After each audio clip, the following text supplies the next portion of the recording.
Actually মানুষের basic need energy না, but আপনার বেসিক নিড ফুলফিল করতে গেলে এই এনার্জি সাপ্লাইটা দরকার। যেমন অনেক সময় হয় যে রুরাল এরিয়াতে এই লোড ক্যালকুলেশন করতে গিয়ে রুরালে হয়তো ডিপ্রায়োরিটাইজ করা হয়। স্বাগত জানাচ্ছি আজকে আমাদের ওহে পৃথিবীর 22তম পর্বে। আমরা দেখতে দেখতে অনেক দূর চলে এসেছি। আমাদের সাথে যারা নিয়মিত আমাদের এই প্রোগ্রামটা শুনেন বা দেখেন, তাদের কাছে আমাদের কৃতজ্ঞতা জানাই। তো বরাবরের মতোই আমি আজকে আছি মোহাম্মদ নাজমুল হুদা এবং আমার সাথে আছেন। আমি সাজ্জাদুর রাব্বি। ধন্যবাদ ভাই। তো আমরা আজকে আলোচনা করব মূলত গৃহস্থলী জায়গাতে বা পর্যায়ে আসলে এনার্জি নিয়ে কিভাবে মানুষ চিন্তা ভাবনা করে। তো এই সংক্রান্ত আসলে আমাদের দেশে অনেক বড় বড় কাজ করেন এরকম অনেকেই আছেন। তো এখন পর্যন্ত আমরা আসলে সেই ধরনের প্রফেশনাল নিয়ে রিচ করতে পারিনি, আমাদের যেহেতু ছোট চ্যানেল। তো সেই কারণে হচ্ছে যে বাংলাদেশে রিনিউয়েবল এনার্জি বা একেবারে রেগুলার যে মেইন স্ট্রিম এনার্জি সাপ্লাই সেগুলো নিয়ে কাজ করার বহুত মানুষ আছে। তো হয়তো আমরা হচ্ছে এনার্জি ক্যারিয়ার নিয়ে আস্তে আস্তে কোনো এক জায়গাতে হয়তো কোনো প্রফেশনালকে নিয়ে আমরা ফোকাস করব। আর আজকে আমরা নিজেরা একটু আলাপ করি, যেহেতু আমরা ডেভেলপমেন্ট ক্যারিয়ার নিয়ে অনেক দিন ধরে কাজ করছি। আমাদের সাজ্জাদুর রাব্বি ভাই উনি একজন ডেভেলপমেন্ট ইঞ্জিনিয়ার, আমি একজন সোশ্যাল বিজনেস অ্যানালিস্ট। তো আমাদের পার্সপেক্টিভ থেকে আমরা এনার্জিকে কিভাবে চিন্তা করি এবং এনার্জি শুধুমাত্র শুধু ইলেকট্রিসিটি বা গ্যাস এগুলোর মধ্যে যে সীমাবদ্ধ না, সেই জায়গাগুলোতে আমরা আলাপ করব। তো চলেন আমাদের আলোচনা শুরু করা যাক। ভাই, কি আলাপ করা যায় শুরুতে বলেন। আজকের আসলে টপিকটা খুবই গুরুত্বপূর্ণ, কিন্তু হয়তো বা আমাদের চোখের সামনে পড়ে না। আমরা খবরের কাগজে, নিউজে এই বিষয় নিয়ে অনেক আলাপ আলোচনা শুনি বা দেখি, কিন্তু এটাকে যে একটা ফোকাস করার জায়গা, এটা যে আসলে আমাদের দৈনন্দিন জীবনে কতটা ইম্প্যাক্ট ফেলতেছে, সেই জায়গাটা আসলে আমরা খুব একটা আলোচনায় নিয়ে আসি না। মানে গৃহস্থলী কাজে এনার্জির যে বিষয়টা বললেন, সেখানে নরমালি আমরা যদি চিন্তা করি, সেটা কি বিদ্যুৎ। আমাদের আহ, আহ, দৈনন্দিন জীবনে চলাফেরার জন্য বিদ্যুৎ লাগতেছে। এখন এই বিদ্যুতের উৎসটা কোথায়, এইটাও একটা ফ্যাক্ট। আসলে বিদ্যুৎটা আসতেছে কোথা থেকে, প্রডিউসটা হচ্ছে কিভাবে, সেটা কি আবার এনভায়রনমেন্টকে আহ মানে ইম্প্যাক্ট করতেছে কিনা। আবার সেম আমরা যদি আহ গ্যাসের কথা বলি, গ্যাস ছাড়া আমরা তো একদিনও কল্পনা করতে পারি না। কারণ আমাদের প্রতিদিনের যে রান্না বান্নার কাজ কিংবা গ্যাস দিয়ে বাকি যে কাজগুলো করা হয়, সেগুলোর জন্য গ্যাস খুব প্রয়োজনীয়। পাশাপাশি আপনার আহ, আমি যদি বলি যে আসলে বাংলাদেশে মোটামুটি আহ, মানে এটা হচ্ছে গভর্নমেন্ট জরিপ বা গভর্নমেন্ট রিপোর্ট অনুযায়ী বলা যায় যে আহ, বাংলাদেশে মোটামুটি 95 to 98% এরিয়া ইলেকট্রিসিটি কভারেজ হয়ে গেছে। যদিও সেটা শহরে কিংবা গ্রামের মধ্যে অবশ্যই তফাৎ আছে। সেখানে আমরা এই যে কাভারেজটা হওয়ার পরেও আমাদের কিন্তু লোডশেডিং আছেই। লোডশেডিং কিন্তু আমাদের বন্ধ হয়নি। তার মানে আমরা কিন্তু বিদ্যুতে স্বয়ংসম্পূর্ণ না, যদি আমি এই সেন্সে চিন্তা করি। দ্বিতীয়ত, বিদ্যুৎটা আমরা প্রডিউস করতে গেলে সেটার যে কাঁচামাল, সেটাও তো আমাদের কাছে নাই। এই বিদ্যুতের যে প্রযুক্তি, এই প্রযুক্তিটাও আমরা বাইরে থেকে আনতেছি। তার মানে বিদ্যুতের প্রাইসটা কিন্তু আমাদের হাতের নাগালের মধ্যে না, এবং এটা প্রতিনিয়ত বাড়ছে বিদ্যুতের দাম। সো এটা আসলে অল্টারনেটিভ কি হতে পারে? আমরা তো মানে দাম বাড়তে থাকবে, সেই সাথে আমাদের একটা কালচার বা লিভিং যে স্টেজটা, এটাও বাড়তেছে। জীবনযাত্রার মান উন্নয়ন হচ্ছে, কিন্তু আমাদের ইনকাম কি বাড়তেছে? আমাদের ইনকাম কিন্তু সেই হারে বাড়তেছে না। আচ্ছা আপনি এই যে যেহেতু গ্লোবাল সাস্টেনেবল ডেভেলপমেন্ট নিয়ে মাস্টার্স করতেছেন স্কটল্যান্ডে, তো আমরা আসলে একটু আপনার থেকে জানতে চাবো যে আসলে গৃহস্থলী কাজে সাধারণত এই এনার্জি গুলো কি কি কাজে, মানে আমাদের প্রয়োজনীয়তাটা কি আসলে, বা এটা আসলে কি বেসিক নিড বলবো আমরা, নাকি এইটা না হইলেও আমাদের মানে চলে? খুবই সুন্দর প্রশ্ন করছেন ভাই। আসলে বাসাবাড়িতে আমাদের এনার্জি কিন্তু অনেক কাজে লাগে। আমরা শুধুমাত্র এনার্জি আমরা যদি খালি চোখে যেগুলো দেখতে পাই সেগুলো যদি ধরি, সেটা হচ্ছে যে আমাদের লাইট, ফ্যান বা হচ্ছে আমাদের ইভেন মোবাইল চার্জ দেই, দৈনন্দিন যে আমাদের ইলেকট্রিসিটি সাপ্লাইটা লাগে, এটা কিন্তু একটা এনার্জি, ফর্ম অফ এনার্জি। এনার্জির অনেক ধরনের ফর্ম হয়। এছাড়াও আমাদের রান্না করার জন্য জ্বালানি লাগে। যেমন ধরেন যে আমরা আরবানে এখন মোটামুটি সব জায়গাতেই গ্যাসে অভ্যস্ত হয়ে গেছি। কেউ হয়তো লাইনে গ্যাস ইউজ করি, কেউ হয়তো সিলিন্ডারে ব্যবহার করছি, কেউ অনেক জায়গাতে আছে বিয়ে বাড়িতে আমরা কিন্তু আরবানে এখনও দেখি যে লাকড়ি এবং তুষ কাঠ এগুলোর কিন্তু হচ্ছে যে একটা ভালো অ্যামাউন্টের ব্যবহার হয়, কারণ সেটার কারণে হচ্ছে যে একটা অন্য ভিন্ন ধরনের একটা স্বাদ থাকে, একটা মাত্রা থাকে। বিয়ে বাড়ির খাবারের আমরা একটা টেস্ট অন্যভাবে চাই। আরবান কনটেক্সটে জিনিসটা কিন্তু খুবই আমি বলবো যে জিনিসটা অর্গানাইজড, একটা মার্কেট সিস্টেম আছে এবং মার্কেটে অনেক বড় বড় সেলার আছে। কিন্তু আমরা যদি হচ্ছে যে একটু লো ইনকাম কমিউনিটিতে যাই বা একটু রুরাল এরিয়াতে যাই, সেইখানে কিন্তু জিনিসটা হয় যে অনেক জায়গাতে আমাদের কিন্তু এখনও ঠিক মতো পাওয়ার সাপ্লাই লাইন যদি থাকেও সব জায়গাতে কিন্তু লোডটা দেওয়া হয় না। কারণ লোডটা আমাদের আসলে প্রায়োরিটি থাকে তো এনার্জিতে, স্পেশালি কমার্শিয়াল সেক্টরে। মনে করেন যে রুরাল হোক বা আরবান হোক, সব জায়গাতেই লোড যখন হচ্ছে যে ডিস্ট্রিবিউশন হয়, বিশেষ করে ইলেকট্রিসিটির, এটা কিন্তু আগে হচ্ছে কমার্শিয়াল প্রায়োরিটি পাবে, এরপরে রেসিডেন্সিয়াল। এবং রেসিডেন্সিয়াল সাধারণত অফ পিক আওয়ারে কনজিউমার মানে কনজামশনটা বেশি হবে। যেমন হচ্ছে যে ধরেন আফটার ডার্ক আওয়ার্স আমরা কেন হচ্ছে যে কোম্পানি চাইলেও 24 ঘন্টা রান করি না, কারণ হচ্ছে যে আফটার ডার্ক তখন কিন্তু আমাদের এনার্জির চাহিদাটা বেড়ে যায়, আমাদের লাইট জ্বালাতে হয়, আমাদের ফ্যান তো দিনেও চলে রাতেও চলে, বাট হয়তো হচ্ছে যে রাতের দিকে আমাদের অনেকেই সাধারণত টেন্ডেন্সিটা দেখা যায় যে ওই সময়টা বেশি থাকে। তো এই কারণে অনেক সময় হয় যে রুরাল এরিয়াতে এই লোড ক্যালকুলেশন করতে গিয়ে রুরালে হচ্ছে ডিপ্রায়োরিটাইজ করা হয়, কারণ আরবানে আমরা হচ্ছে যে একটু অনেক বেশি স্বাচ্ছন্দ্যে থাকাটা প্রেফার করি, বা আরবানে হয়তো ফ্যাসিলিটিটা ওইভাবে প্রেফারেন্স দেওয়াও হয়। সব কিছু মিলিয়ে হয়তো আমরা রুরালে বা লো ইনকাম এরিয়া যত আছে সেইখানে দেখবেন যে ইলেকট্রিসিটির লোডশেডিংটা বেশি হয়। লোডশেডিং মানে হচ্ছে যে এই যে সাপ্লাইটা আসলে কমাই দেওয়া, কারণ হচ্ছে যে লোডটা অন্য জায়গায় মেনটেন হচ্ছে। কারণ হচ্ছে যে কনস্ট্যান্ট লোড থেকে তো আসলে আর কোথাও ট্রান্সফার করা যাবে না, সেই কারণে হচ্ছে যে কনজাম্পশনটা কমাই দেওয়া হয়। Similarly for gas. এখন মনে করেন যে আরবানে আমরা গ্যাসের কথা করি, মানে এইটার কিন্তু একটা হিস্টোরিক্যাল ব্যাকগ্রাউন্ড আছে। আপনি দেখেন যে আগে মানুষ কি করতো, লাকড়ির উপরে কিন্তু ডিপেন্ডেন্ট ছিল। লাকড়ি দিয়ে হচ্ছে যে মানুষ রান্না বান্না করতো। এরপরে বিভিন্ন ধরনের টেকনোলজি আসছে, ইনোভেশন আসছে, আমরা এখন গ্যাস ব্যবহার করি।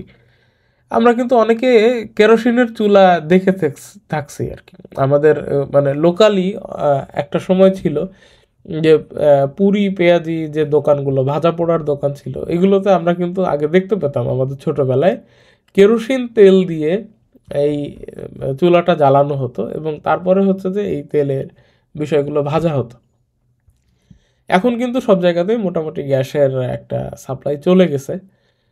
মোটামুটি লাইনের গ্যাস না থাকলেও আমরা কিন্তু হচ্ছে যে সিলিন্ডারের গ্যাসটা পাচ্ছি। তো লাইনের গ্যাসটা হচ্ছে যে একটা সেন্ট্রালাইজড মেকানিজম, একটা সেন্ট্রাল অথরিটি সে মেনটেন করে সমস্ত কিছু, সে সাপ্লাই দেয়।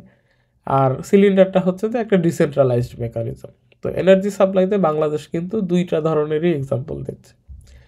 এখন মনে করেন যে আপনার এই এনার্জি আর কি কি কাজে লাগতে পারে, যেমন ধরেন যে আপনার ঠান্ডার সময় পানি গরম করতে হতে পারে, অথবা আপনি গরমের সময় এসি চালাচ্ছেন।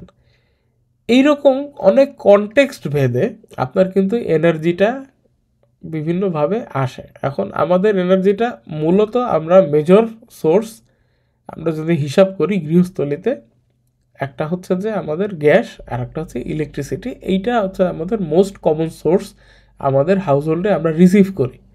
কিন্তু এই এনার্জিগুলো কিন্তু চেঞ্জ হয়। যেমন হচ্ছে যে এসি ইলেকট্রিসিটি পাওয়ার্ড, বাট আপনি যে ঠান্ডা বাতাসটা খাচ্ছেন এইটা কিন্তু আপনার ইলেকট্রিসিটি খাচ্ছেন না, আপনি আপনি এনজয় করতেছেন কিন্তু ঠান্ডা বাতাসটা। সেম আপনি ওয়াটার হিটারে যখন পানি গরম করছেন তখন কিন্তু হচ্ছে যে আপনার এই পানিটা হচ্ছে যে আপনি কিন্তু কনজিউম করছেন, গরম পানি কনজিউম করছেন, আপনি কিন্তু ইলেকট্রিসিটি কনজিউম করছেন না। আপনি ইলেকট্রিসিটিটা হিটের রূপান্তর হয়ে আপনি যখন পানিতে হিটটা দেওয়া হচ্ছে, ওই হিটেড ওয়াটারটা আপনি কনজিউম করছেন।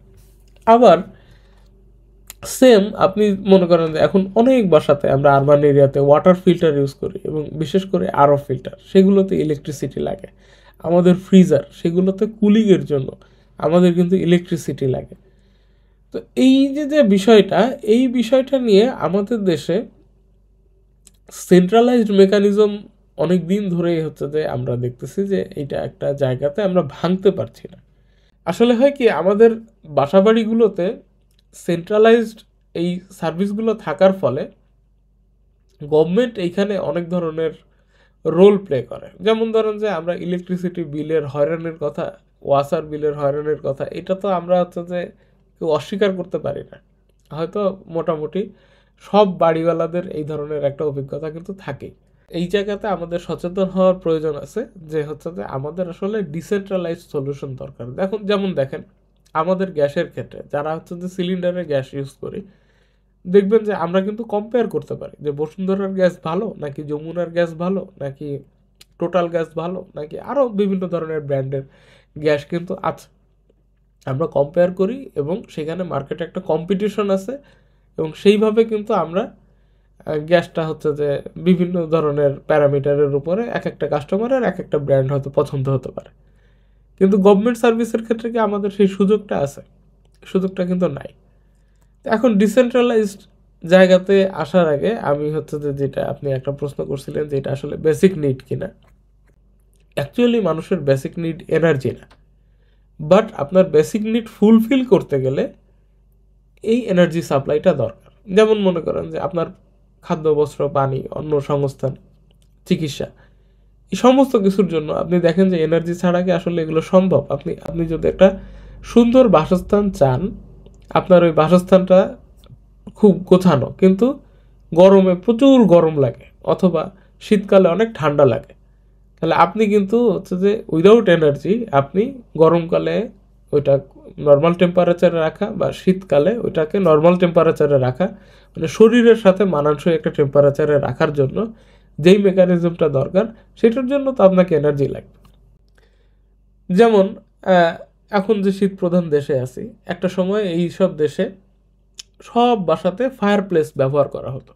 সেখানে লাকড়ি কেটে কেটে তারপরে হচ্ছে যে আগুন ধরায় ঘরের ভিতরে মানুষ ওইটার উষ্ণতাটা নিত, এবং ওইটার একটা চিমনি থাকতো প্রত্যেকটা বাসাতে, এবং চিমনি থেকে ওই ধোঁয়াটা বের হয়ে যেত। আস্তে আস্তে টেকনোলজির অনেক ইমপ্রুভমেন্ট আসছে। এখন দেখবেন যে রুমে রুমে রেডিয়েটর লাগানো আছে। তার মানে কি, এই জিনিসটা ইলেকট্রিকে চলে আসছে। আগে হচ্ছে যে অনেক বেশি কাঠ কয়লা পোড়ানো হতো, সেখান থেকে কার্বনের নিঃসরণটা বেশি হতো। এখনও হয়তো হচ্ছে যে এই এনার্জির সোর্স যেখানে এনার্জিটা হচ্ছে, সেটা আসলে সাস্টেনেবল কি আনসাস্টেনেবল সেটা আমরা বলতে পারছি না। হয়তো নিউক্লিয়ার পাওয়ার্ড হতে পারে, হয়তো অয়েল দিয়ে হচ্ছে যে বা ফুয়েল দিয়ে হচ্ছে ইলেকট্রিসিটি জেনারেট হচ্ছে, বাট আমরা হাউসহোল্ড পর্যায়ে আমরা কিন্তু কার্বন নিঃসরণ করছি না। এই যদি আমরা ইউকের পার্সপেক্টিভে বলি বা ইউরোপিয়ান পার্সপেক্টিভে বলি, আমরা যদি হচ্ছে যে মনে করি যে আগে একটা সময় আমাদের ফ্রিজ এবং এয়ার কন্ডিশনার যেগুলো ছিল আগের জেনারেশনের, সেগুলো যে পরিমাণ সিএফসি বাতাসে নির্গমন করতো, সেটার মাধ্যমে গ্রিন হাউস এফেক্ট হয়ে ওজোন লেয়ারের ক্ষতি হয়, আমরা অনেক কিছু কিন্তু এই বিষয়ে জানি। এখন কিন্তু যত মডার্ন এয়ার কন্ডিশনার আছে বা যত মডার্ন ফ্রিজার আছে, আমি বলবো না যে সেগুলো ক্লাইমেটের জন্য ইম্প্যাক্টফুল না, সেগুলোরও হচ্ছে যে অনেক ইম্প্যাক্ট আছে, বাট তুলনামূলক আগের থেকে এখনকার ইলেকট্রনিক্স প্রোডাক্টগুলো কিন্তু সাস্টেনেবল। তো এইখানেও কিন্তু ইলেকট্রিসিটি এবং এনার্জি এই সমস্ত কিছুর একটা এফিসিয়েন্সি বাড়ানোর মাধ্যমে কিন্তু হচ্ছে যে আমরা হাউসহোল্ড লেভেলে এগুলো কন্ট্রোল করতে পারছি। এখন আহ, এই জায়গাতে আমরা কিন্তু হচ্ছে যে আসলে ডিসেন্ট্রালাইজড কোনো মিডিয়াম দেখছি না। যেমন হচ্ছে যে মোবাইল অপারেটর, আমি চাইলে আজকে গ্রামীণ ফোন থেকে রবিতে সুইচ করতে পারি বা বাংলা লিঙ্কে সুইচ করতে পারি, আমার সেই স্বাধীনতাটা আছে। কিন্তু সেই ক্ষেত্রে এনার্জির ক্ষেত্রে কি আমাদের সেই স্বাধীনতাটা আছে? শুধুমাত্র গ্যাসের সাপ্লাই বাদে, অথবা আমি যদি হচ্ছে যে লাকড়ি বা তুষ কাঠের উপরে ডিপেন্ডেন্ট হই, সেই ক্ষেত্রে হয়তো আমি হচ্ছে যে সাপ্লায়ার চেঞ্জ করতে পারি, কিন্তু আমার কিন্তু হচ্ছে যে ডিসেন্ট্রালাইজ হওয়ার খুব একটা সুযোগ নাই। এই জায়গাটাতে নতুন যে টেকনোলজিগুলো আছে, সেইখানে আমি বলবো যে রুফটপ সোলার প্যানেল অথবা হচ্ছে যে উইন্ডমিল, এখন অনেক এফিশিয়েন্ট অনেক হচ্ছে যে টারবাইন পাওয়া যায়, যেগুলো হচ্ছে যে অনেক অল্প বাতাসেও খুব ভালো এনার্জি জেনারেট করতে পারে। তো আমাদের একটা ডেভেলপমেন্ট অ্যাপ্রোচে আমরা যেটা মনে করি, এখন আস্তে আস্তে আমাদেরকে সেই জায়গাতে চলে যাওয়া উচিত। কারণ হচ্ছে যে বড় বড় পাওয়ার প্ল্যান্ট বসাতে না অনেক ধরনের অনেক ক্যাপিটাল কস্ট লাগে, সরকারেরও কস্ট আছে, সরকারেরও যে খুব বেশি এখান থেকে লাভ হয় তাও কিন্তু না। জিনিসটা হচ্ছে এফিসিয়েন্সির বিষয়। আমাদের এইটা মেনটেন করতে গিয়ে যেই পরিমাণ এফিসিয়েন্সির দরকার হয়, আমরা যদি হচ্ছে যে বলার উদ্দেশ্যটা এইটাই যে হাউসহোল্ড লেভেলে আমরা যতটা ডিসেন্ট্রালাইজ হতে পারবো তত কিন্তু আমাদের জন্য ভালো। যেমন মনে করেন গ্যাসের ক্ষেত্রে আমাদের প্রত্যেকটা বাসাতে আমরা তো বলি যথেষ্ট পরিমাণে অর্গানিক ওয়েস্ট তৈরি হয়। তো আমাদের বাংলাদেশে এখন কিন্তু এই টেকনোলজি অ্যাভেলেবল যে আপনি হচ্ছে যে এটা কোনো একটা বস্তায় রাখবেন এবং সেই বস্তা থেকে হচ্ছে যে গ্যাস উৎপন্ন হবে, আপনি সেই গ্যাসটা দিয়েও কিন্তু রান্না করতে পারবেন। নট নেসেসারিলি আপনার ওইখানে একটা জেনারেটর বসায় আপনি ইলেকট্রিসিটি জেনারেট করবেন, বাট আপনার রান্নার কাজ কিন্তু খুব সুন্দরভাবে হওয়ার কথা। এবং এরপরে যেটা থেকে যাবে রেসিডিউ, সেটা কিন্তু খুবই উন্নত মানের সার কম্পোস্ট হিসেবে আপনি কিন্তু বিভিন্ন কাজে আপনি ব্যবহার করতে পারবেন, এগ্রিকালচারাল কাজে। তার মানে কি, আপনার কৃষিক্ষেত্রেও যে এনার্জি লাগবে, কম্পোস্ট কিন্তু ওয়ান ফর্ম অফ এনার্জি। ওই নিউট্রিশনটা তো হচ্ছে যে আপনার ধরেন আপনি আলু গাছে লাগালেন বা হচ্ছে যে আপনি মরিচ গাছে লাগালেন অথবা কুমড়া গাছে লাগালেন, যেটাই করেন না কেন আপনি ঘরোয়াভাবে চাষ করলেন, আপনার কিন্তু এখানেও একটা এনার্জি চলে আসতেছে। আজকের আমাদের যে আলোচনাটা আমরা শুরু করলাম, এইটা আসলে উদ্দেশ্য হচ্ছে যে আপনাদের কাছে প্রমোট করা আস্তে আস্তে আমরা যেন এনার্জির বিষয়ে সচেতন হই। আমরা কিন্তু আরবানে ময়লার বিষয়ে কিন্তু অনেক সচেতন। আমরা আহ, এখন কিন্তু বাসায় ময়লা রাখি না, ময়লা কেউ কালেক্ট করে, কিন্তু আমরা কিন্তু জানি না যে ময়লাটা আসলে যাচ্ছে কোথায়। মানে এটা কি কোথাও ফেলে দেওয়া হচ্ছে, বা ওইটা কি কোনো রিসাইকেল করা হচ্ছে, বা ওইখান থেকে কি কোনো নবায়নযোগ্য শক্তি উৎপাদন করা হচ্ছে, এই বিষয়ে কিন্তু আমাদের জানা নাই। সো হাউ অ্যাবাউট, আমরা যেহেতু জানি না, আমরা যদি আমাদের ওয়েস্টটা আমাদের বিল্ডিংয়েই আমরা নিজেরা হচ্ছে যে গ্যাস উৎপাদন করতাম, হতে পারে আমাদের বিল্ডিংয়ের যে দারোয়ান বা বিল্ডিংয়ের যে কেয়ারটেকার, তার জন্য কিন্তু সারা মাসের তাকে আর গ্যাস সিলিন্ডার কিনে নিতে হবে না। যদি হচ্ছে যে চাইলেও হচ্ছে যে আমরা এরকম চিন্তাও করতে পারি, এটাকে হচ্ছে যে একটা সার্কুলার ইকোনমিক মডেল আমরা বলতে পারি। সার্কুলার ইকোনমি হচ্ছে যে সেটাই, যে আপনি যেটা খরচ করবেন সেটা আলটিমেটলি আপনার কাছে আবার ফিরে আসবে। আপনার ওইখানে জিরো ওয়েস্ট, জিরো ওয়েস্ট তো অ্যাবসোলুট জিরো হওয়া সম্ভব না, বাট নিয়ার জিরো ওয়েস্ট আপনি কিন্তু করতে পারবেন। নাজমুল ভাই, আমি একটা বিষয় আহ, মনে হচ্ছে আর কি বলা দরকার, সেটা হচ্ছে আহ, আমরা বলতেছি ইলেকট্রিসিটির প্রাইস বেড়ে গেছে, হ্যাঁ, আমাদের সাপ্লাইয়ের সমস্যা, আমাদের লোড নাই, কিন্তু এর পাশাপাশি কি আমরা কি আসলে সচেতন? আমরা দিনের বেলায় বাথরুমের লাইটটা কি নিভাই, কিংবা আমার অপ্রয়োজনে আমি যেই রুমে নাই সেই রুমের ফ্যানটা চলতেছে কিনা বা সেটা বন্ধ করে দিচ্ছি কিনা, এতটুকু সচেতনতা কি আমাদের মধ্যে আসছে? কিংবা এখন যে বাজারে এনার্জি বাল্ব গুলো পাওয়া যায়, একটা এনার্জি বাল্ব 75% ইলেকট্রিসিটি পর্যন্ত সেভ করতে পারে। তো এই জায়গাগুলোতে আসলে কাজ করার বিষয় রয়েছে বলে আমি মনে করি। কারণ আমার শুধু মানে অ্যাভেলেবিলিটি থাকলেই এবং আমার ক্যাপাসিটি থাকলেই বা আমি ওইটা ইউজ করার ক্ষমতা থাকলে আমি ওইটা যদি অপব্যবহার করি, তো এই জিনিসগুলো তো ভবিষ্যতের জন্য মানে ক্ষতি হয়ে যাচ্ছে। তো আমার মনে হয় সাস্টেনেবল এনার্জি ইউজেস যদি আমরা চিন্তা করি, সেক্ষেত্রে আমাদেরকে আহ, আমাদের মানে প্রতিদিনের যে অভ্যাস, সেখানেও কিছু পরিবর্তন আনতে হবে, যে আমরা আসলে কতটা মিনিমাইজ করতে পারি আমাদের এই এনার্জি ইউজেসটা। এই ইউজেসটা মিনিমাইজ করলে পরবর্তীতে এটা ইউজ করার জন্য বাড়তি থাকতেছে। এই যে আমাদের ইলেকট্রিসিটি বলতেছে যে আহ, মানে লোডশেডিং বলতেছে 12,000 মেগাওয়াট উৎপন্ন হয়, 15,000 মেগাওয়াট উৎপন্ন হয়, কিন্তু আসলে আমার তো চাহিদা হয়তোবা এরকমই 14-15 হাজার, কিন্তু তারপরও কাভার হচ্ছে না কেন? কারণ হচ্ছে কি, আমার যেই জায়গাটায় আমার 1000 মেগাওয়াট লাগবে, কথার কথা একটা জোনে লাগবে, সেখানে কলকারখানা কিংবা এমন কোনো কিছু আছে যেই কারণে ওই জায়গায় 3000 মেগাওয়াট টেনে টেনে ফেলতেছে। তো ওই যে রেশিওটা আরেক জায়গায় যে আমার 1000 মেগাওয়াট লাগবে বা 500 মেগাওয়াট লাগবে, সেটা তো শর্টেজ হয়ে যাচ্ছে। তার মানে শুধু আমরা আরবান এরিয়াতে মানে এই ইলেকট্রিসিটি ইউজেস বলি, গ্যাসের কথাই বা বলি, এগুলোর ইউজেসটাকেও আমাদের একটা, আমার মনে হয় একটা মানে স্ট্রাকচারের মধ্যে নিয়ে আসা উচিত, যে আসলে কতটুকু ইউজ করা যাবে, বা একটা কলকারখানায় কতটুকু একটা লিমিট থাকা উচিত, বা একটা মানে একটা একটা ফ্যাক্টরির কথাই বললাম আমি, একটা ফ্যাক্টরিতে ধরেন 300 ফ্যান লাগাইছে, হয়তো 300 ফ্যানের প্রয়োজনীয়তা নাই, এখানে হয়তো বা 200 ফ্যান দিয়েও চলতে পারে।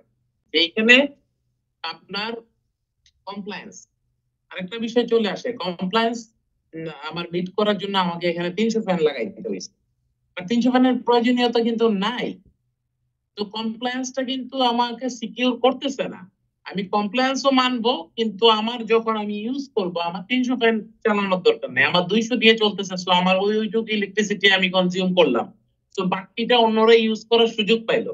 এটা একটা বিষয়। একটা বিষয় যদি গ্যাসের ক্ষেত্রে আসি, গ্যাসের ক্ষেত্রে মনে করেন আমাদের দেশে এই গ্যাসের পাইপলাইনের সিস্টেম, এই পাইপলাইনের কারণে প্রচুর গ্যাস ওয়েস্ট হচ্ছে। কারণ আমি উন্নত বিশ্বে আপনি নিজেও জানেন, সব জায়গাতেই কিন্তু আপনার হচ্ছে মানে বোটল গ্যাস, যতটুকু প্রয়োজন ততটুকু ইউজ করো। তো এটাও কিন্তু একটা মানে বোটল গ্যাস করার এটাও একটা কারণ যে ওয়েস্টেজ কমান। কারণ হচ্ছে আমি যখন একটা গ্যাস সিলিন্ডার কিনে নিচ্ছি 1300 1400 1500 টাকায়, আমার ওইটা একটা মাস ইউজ করব, আমার একটা হিসাব আছে।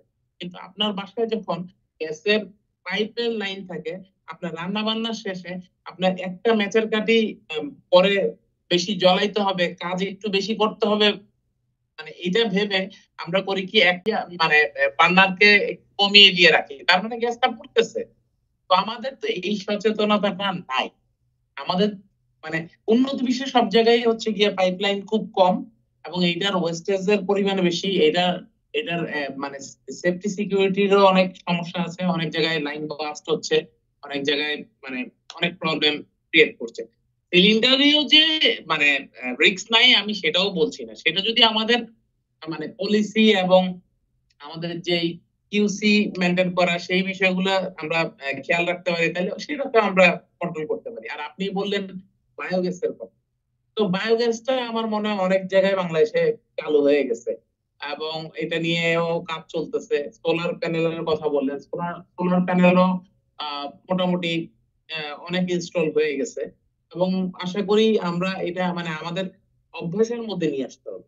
এবং আমি যতটুকু জানি যে আরবান এরিয়াতে এখন আপনার বিল্ডিং করতে গেলে এই সোলার প্যানেল বসাইতে হয়। হুম, এটা আমাদের একটা মানে রিকোয়ারমেন্টের মধ্যে পড়ে যায়। সো এই জিনিসগুলোকে শুধু মানুষের উপর মানে চাপায় না দিয়ে আমরা যদি বুঝতে চেষ্টা করি আসলে আমার এটার প্রয়োজনীয়তাটা কি, আমি কেন সোলার প্যানেল বসাবো, আমি কেন সিলিন্ডার গ্যাস ইউজ করব, ইলেকট্রিসিটির কনজাম্পশনটা কিভাবে কমাইতে পারি, আমার এসি আমার 24-25-এ রাখলে আমার মোটামুটি আমার যে প্রয়োজনীয়তা ওইটা ফুলফিল হয়ে যায়। কিন্তু আমরা হচ্ছে কি এটা 19-এ নিয়ে আসি, স্বভাবতই 19-এ আনলে সে ইলেকট্রিসিটি বেশি দাম। তো আমার যে ভাগের ইলেকট্রিসিটি, আমি ওই সেন্সে বলতেছি না যে আমি টাকা বেশি আছে আমার কাছে আমি কিনে নিতে পারবো সেই জন্য আমি সব বেশি ইউজ করতে পারবো, বিষয়টা এরকম না। আমার আমাদের যে পার ক্যাপিটা যে একটা হিসাব আছে, যে হ্যাঁ আমাদের এই যে 15,000 মেগাওয়াট পুরো বাংলাদেশে 15,000 লাগবে, এখন আমার ভাগে আছে ধরেন 0.0005 মেগাওয়াট, আমি ওর বেশি ইউজ কেন করব? আমার এই সচেতনতাটাই তো আমাদের আসতে হবে। এই জায়গাটায় আমরা যদি ঠিক না হইতে পারি তাহলে তো আসলে আর কোনো মানে সুযোগ নাই। সাস্টেনেবল যেই এনার্জি বা সাস্টেনেবল লিভিং আমরা কোনোটার সাথে আসলে ম্যাচ করতে পারছি না। কিছু বিষয় আছে, যেমন ধরেন যে আসলে কি মানুষ কি করবে না করবে ইন্ডিভিজুয়াল জায়গাতে সচেতনতার জায়গা তখনই হয় যখন হচ্ছে যে মানুষ ওই অসচেতন থাকলে তার একটা সুযোগ থাকে যে সে ওইটার জন্য পেনালাইজড হবে। যেমন ধরেন যে প্রিপেইড মিটার, আমরা ঢাকার বাইরে কিন্তু প্রিপেইড মিটার অনেক জায়গাতে চালু হয়ে গেছে এবং মানুষ কিন্তু এখন আগের থেকে অনেক বেশি সচেতন, কারণ আমাকে হচ্ছে যে এটার জন্য রিচার্জ করতে হবে এবং হচ্ছে যে প্রিপেইড মিটারের নাম্বার দিয়ে ওই ব্যালেন্সটা দেওয়া, এটা একটা হ্যাসেলপূর্ণ কাজ এবং হচ্ছে যে যদি ঘন ঘন করা লাগে জিনিসটা হচ্ছে যে একটু বিরক্তিকর। মিটারও সাধারণত তো আমাদের খুব ওপেন স্পেসে থাকে তাও তো না, বা যাই হোক আপনাকে তো ওঠানামা করতেই হবে, মুভ করতে হবে। মানুষ এখন কনভিনিয়েন্স খোঁজে। এখন অনেক স্মার্ট ডিভাইস আসছে, অনেক জায়গাতে আছে আপনি হচ্ছে যে রুমের ভিতর কেউ না থাকলে সব কিছু হচ্ছে অটোমেটিক্যালি অফ হয়ে যাবে। হয়তো টেকনোলজিটা একটু অ্যাডভান্স, বাট এইগুলো কিন্তু খুব যে এক্সপেন্সিভ টেকনোলজি তাও কিন্তু না। এই সেন্সরগুলো ইউজ করলে চাইলে অনেক অনেকভাবেই হচ্ছে যে আপনি কিন্তু আহ, মানে লাইফটাকে অটোমেট করা যতটা ইয়েতে তার থেকে এনার্জি এফিশিয়েন্ট করাটা ভালো হবে। মানুষ আসলে অনেক ব্যস্ত হয়ে গেছে, অনেক জায়গাতে অনেক কিছুতে অ্যাটেনশন দিতে পারে না, অনেক সময় অনেকে বেখেয়ালি, ইভেন আমার ক্ষেত্রেও হয়। এটা যে আমি সচেতন বা অসচেতনভাবে করি তা না, এটা হয় মনের ভুলে অনেক সময় লাইট জ্বালায় রেখে যাওয়া হয় বা ইয়ে করা হয়। এই জায়গাটাতে এই জিনিসগুলো কিন্তু প্র্যাকটিস করার সুযোগ আছে। আমাদের দেশে এই জায়গাটাতে এডুকেশনের দরকার, যে আপনি কিভাবে আপনার লাইফের এফিসিয়েন্সি বাড়াবেন। এবং আরেকটা জায়গাতে আমরা যেহেতু হচ্ছে সোশ্যাল মিডিয়া হোক বা বিভিন্ন কারণে হোক আমাদের অ্যাটেনশন স্প্যানের অনেক একটা ঘাটতি তো এবং মনস্তাত্ত্বিক একটা সমস্যা কিন্তু আমরা যাচ্ছি, আমাদের পুরো জেনারেশন কিন্তু এটার মধ্যে দিয়ে যাচ্ছে। তো এই জায়গাটাতে কিভাবে ইমপ্রুভ করা যায় এটা একটা পলিসি হতে পারে। এসির ক্ষেত্রে আপনি যেটা বললেন, এসি আসলে হচ্ছে যে মানুষের হেলদি ওয়ার্কিং কন্ডিশন হচ্ছে 15 থেকে 19 ডিগ্রি সেলসিয়াসের মধ্যে। আমি আহ, এরকমই হচ্ছে যে জানি, হয়তো একটু কম বেশি হতে পারে, ভুল হলে হচ্ছে যে সবাই ক্ষমা করে দিবেন। তো এই ক্ষেত্রে হচ্ছে যে আসলে গভর্নমেন্ট ডিফাইন করে দিতে পারে না যে 25 তোমার জন্য হচ্ছে যে নির্দিষ্ট। এইটা আসলে হচ্ছে যে গভর্নমেন্টের ওইটা না করে গভর্নমেন্টের এটা করা উচিত যে গভর্নমেন্ট এ করতে পারে যে হ্যাঁ তোমার বাসায় তুমি সোলারটা মেনটেন করতেছো কিনা তার জন্য হচ্ছে যে কোয়ালিটি কন্ট্রোল টেকনিশিয়ান। আমাদের দেশে আমরা রিসেন্টলি দেখছি যে ডিপ্লোমা ইঞ্জিনিয়ারদের সাথে একটা প্রকৌশলীদের একটা বিশাল ইয়ে হয়েছে। কিন্তু দেখেন, আমি বলি বাসাবাড়ির ইলেকট্রিক্যাল অ্যাপ্লায়েন্সেস এগুলোর কি আমরা রেগুলার কোয়ালিটি কন্ট্রোল করি? করি না কিন্তু বড় বড় বিল্ডিংয়ে। তো যেটা হচ্ছে যে আপনি বিদেশে মনে করেন যে ফার্স্ট ওয়ার্ল্ড কান্ট্রিতে সব জায়গাতে আছে, অন্তত প্রতি 2 বছর পর পর প্রত্যেকটা সকেট, প্রত্যেকটা ইলেকট্রিক্যাল অ্যাপ্লায়েন্স এগুলো কিন্তু কোয়ালিটি চেক করা হবে এবং এটা প্রাইভেট কোনো একটা কোয়ালিটি কন্ট্রোল কোম্পানির মাধ্যমে। আমাদের দেশের ডিপ্লোমা ইঞ্জিনিয়ারদের এই জায়গাটাতে কিন্তু খুব ভালোভাবে অ্যাডপ্ট করা যেত। তারা কিন্তু এই ধরনের টেকনিক্যাল জিনিসগুলোতে যেহেতু তাদের এক্সপার্টিস আছে, তারা কিন্তু ছোট ছোট এই ধরনের, আমরা শুধুমাত্র হচ্ছে যে ইয়েতে কি লোকাল যারা ইলেকট্রিক্যালের কাজ করে তাদের তো ডিপ্লোমা ইঞ্জিনিয়ারিংয়ের প্রয়োজন হয় না, তাদেরকে দিয়ে কাজ করাই। কিন্তু চাইলে কিন্তু আমরা এই ধরনের কিছু ইন্ডাস্ট্রি সরকারের পক্ষ থেকে ইনোভেটিভ কোনো মাধ্যমে আনতে পারতাম। তাহলে হতো কি, আমরা বাসা বাড়িতে আমাদের যে সোলার প্যানেল থেকে শুরু করে ব্যাটারি থেকে শুরু করে যত ধরনের ইলেকট্রিক্যাল অ্যাপ্লায়েন্স আছে সব কিছুতে এফিশিয়েন্ট কিনা এইটা আমাদের এনশিওর করা সম্ভব ছিল।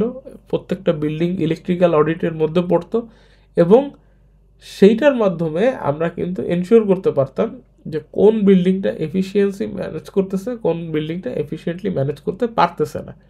তখন হচ্ছে গভর্নমেন্ট সেই জায়গাতে কিন্তু একটা লিগ্যাল অ্যাকশনে যাওয়ার বা যে কোনো ধরনের একটা পলিসি তার জন্য ইম্পোজ করাটা তাদের জন্য ইজি হতো। কিন্তু আমাদের জন্য হচ্ছে যে আমরা কি করি, আমরা হচ্ছে যে জাস্ট মনে করি যে না আমরাই সাপ্লাই দেবো, আমরাই কোয়ালিটি মেনটেন করব। ইলেকট্রিসিটিটা বরং সরকার কিন্তু প্রাইভেট সেক্টরে ছেড়ে দিতে পারে। সরকারের উচিত হচ্ছে যে এখান থেকে রেভিনিউ কিভাবে আসবে, ট্যাক্স কিভাবে কালেক্ট করবে, এই জায়গাগুলোতে যদি সরকার কনসেন্ট্রেশন দিত, আমার মনে হয় যে পলিসি লেভেল জায়গাতে ডিসেন্ট্রালাইজেশন একটা ফ্যাক্ট। যদিও আমাদের পাওয়ার প্রডিউসার এবং ডিস্ট্রিবিউটররা ডিসেন্ট্রালাইজড, যেমন আমাদের West zone power supply distribution company আছে, ঢাকাতে ডেস্কো আছে, আবার ঢাকাতেই তো 2-3টা কোম্পানি আছে যারা হচ্ছে যে বিভিন্ন এলাকাতে ডিস্ট্রিবিউট করে আলাদা আলাদা। এইটাই যদি হচ্ছে ডিসেন্ট্রালাইজ করা যেত, সুবিধাটা হতো কি, ধরেন যে আমার বিল্ডিংয়ে আমি সোলার প্যানেল এমনভাবে হচ্ছে যে লাগাইলাম, সেটাতে আমার যেই পরিমাণ কনজাম্পশন হয় বিল্ডিংয়ে সেই কনজামশনের পরে আমার হয়তো প্রাইভেট সার্ভিস থেকে বা গভর্নমেন্টের সার্ভিস থেকে আমার অল্প কিছু গ্রিড থেকে টানলে হতো। আবার এরকমও সম্ভাবনা আছে, আমি যদি হচ্ছে যে প্ল্যান করে অনেক বেশি সোলার প্যানেল ব্যবহার করতে পারি, এবং সেটা যদি হচ্ছে যে ধরেন আমার পুরো বিল্ডিং হচ্ছে যে গ্লাস দিয়ে বানানো, এবং প্রত্যেকটা গ্লাস হচ্ছে যে ভিতরে সোলারের শিট দেওয়া আছে, আমার বিল্ডিং কাচের হলে দেখতেও সুন্দর হবে, একটা মডার্ন লুক আসবে। কিন্তু আমি ওই সারা বিল্ডিংয়ের যত গ্লাস আছে সেটা দিয়ে যে সোলার পাওয়ার আমার জেনারেট হবে, সেটা দিয়ে তো আমার বিল্ডিংয়ের সাপ্লাই হবেই, বরং আমি হচ্ছে যে ওইটাকে নেগেটিভ ক্যালকুলেট করে আমি কিন্তু সরকারের মেইন গ্রিড সেখানে সাপ্লাই দিতে পারি, যাতে হচ্ছে ইন্ডাস্ট্রিয়াল লেভেলে ওইটা ব্যবহার করা সম্ভব ছিল। এই রিলেটেড একটা পলিসি বেশ অনেক বছর আগেই আমাদের সরকার থেকে করা হয়েছিল, বাট এখন পর্যন্ত এটার কোনো ইমপ্লিমেন্টেশন আমরা পাইনি। সরকার শুধুমাত্র হচ্ছে যে ওয়ান ওয়ে সাপ্লাই দেয়, বাট এটা যদি বোথ হয়ে করা যেত তাহলে কিন্তু সরকার বাসাবাড়ি থেকেও হচ্ছে যে এই জিনিসটা কিনে নিয়ে ন্যাশনাল গ্রিডের যে ঝামেলাটা আছে বা যে ডিমান্ডের ঘাটতিটা আছে, এই ঘাটতিটা পূরণ করতে কাজে লাগাতে পারত। এটা গেল একটা বিষয়।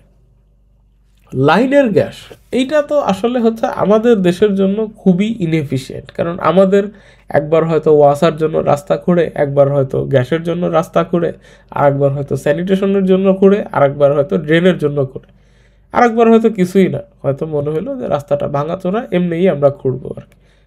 তো আমাদের সারা বছরই রাস্তা খোঁড়াখুড়ির উপরে থাকে। তো আমাদের সরকারের তো এরকম ওপেন কোনো ল্যান্ড নাই যে যেখান থেকে হতো যে সরকার রাস্তা বাদেও অন্য জায়গা থেকে এই লাইনগুলো নিবে। সরকারের রাস্তা মানে কিন্তু রাস্তা ছাড়া নিজের কিন্তু আসলে হচ্ছে যে লাইন করার কোনো জায়গা নাই। তার মানে কি, এই রাস্তা যদি খোঁড়াখুড়ির উপরে থাকতে হয়, তা আমাদের বেস্ট পদ্ধতি কি? দেখেন, আমরা কিন্তু টেলিফোন এখন কয়জন ব্যবহার করি? আমরা মোবাইলেই কিন্তু বেশিরভাগ মানুষ চলে গেছি। কারণটা কি? কারণটা হচ্ছে যে মোবাইলে আমাদের এই তার টানাটানির কোনো ঝামেলা নাই, আমাদের কোথাও থেকে তার নিতে হচ্ছে না, প্লাস এটা মোবিলিটি আছে। গ্যাসের ক্ষেত্রেও তাই। আমি একটা বাসায় হচ্ছে যে গ্যাস পোস্ট পেইড মিটার, আমি হচ্ছে যে ফাঁকি ঝুঁকি করে মিটারটা কোনোভাবে একটু ইয়ে করে দিলাম, ড্যামেজ করে দিলাম, বা হচ্ছে যে ওটা একটু স্লো রান করবে, আমি হচ্ছে যে ইচ্ছা মতো কাপড় শুকাইলাম, যে উদাহরণটা দিলেন। তো আমাদের ঘরে ঘরে তো আমাদের গিয়ে আচরণ ঠিক করে আসা সম্ভব না। আমরা উন্নত বিশ্বে কেন মানুষ আইন মেনে চলে? কারণ হচ্ছে যে এখানে আইন যদি আপনি ভাঙেন তাহলে আপনার জন্য সেটার পানিশমেন্ট আছে। কোনো আমাদের আমাদের সাথে তো খুব স্ট্রংলি কালচার আমরা শেয়ার করি কলকাতায়। আপনি দেখেন কলকাতার মেট্রোতে আমরা কি টিকিট ফাঁকিবাজি করে হচ্ছে যে উঠতে পারবো? কিন্তু দেখেন কলকাতার মেট্রোতে যে ভিড় হয়, ওইখানে কিন্তু কোনো টিকিট চেক করতে যায় না।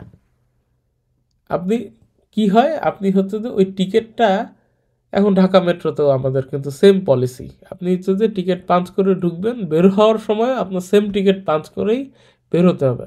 আদারওয়াইজ আপনি কিন্তু লকড থাকবেন, আপনি কিন্তু ওই স্টেশন থেকে বের হতে পারবেন না, যেখানেই যান না কেন।